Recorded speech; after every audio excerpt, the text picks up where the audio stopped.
Now, we are going to stay with our ongoing coverage of the India state visit, and the South Korean leader is being kept busier than ever, meeting with the country's top diplomat, the Prime Minister, as we've seen, and the President of India as well, not to mention that visit to that huge Samsung facility that's going to pump out tens of millions of Samsung smartphones. For an in-depth analysis of the policies between the two countries that really align with each other, we're going to turn to a report by our Cha Sang-mi. President Moon Jae-in on Monday began the first official engagement of his state visit to a South Asian country by meeting with India's Foreign Minister Sushma Swaraj, where he discussed his vision for the new Southern policy. Moon said South Korea's ties with India have been developing consistently since they upgraded their bilateral relations to a special strategic partnership in 2015, and added that he would like to expand their cooperation.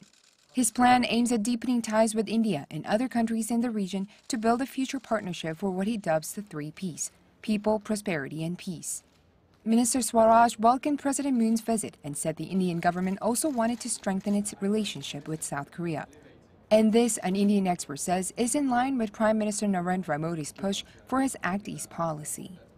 If you try to understand India's Act East foreign policy, ASEAN is actually the center of India's Act East foreign policy. We have a range of contacts with ASEAN, be it connectivity, be it stronger economic ties, be it political contacts, and be it also security and defense contacts with some of the ASEAN members. It's growing over the years, and that actually establishes a common ground between India's Act East policy and Moon Jae-in's new southern policy. The researcher called President Moon's foreign policy very pragmatic and said the Moon-Modi summit will not only pave the way for better South Korea-India cooperations on the bilateral level, but also on the regional level. A Korean expert in the field also emphasized that the role of India goes beyond economics. India, among the BRICS countries, is the only nation that has productivity, marketability, and serves as a base to go out to the Middle East or Africa. India is a hub for politics, economy, defense, and diplomacy.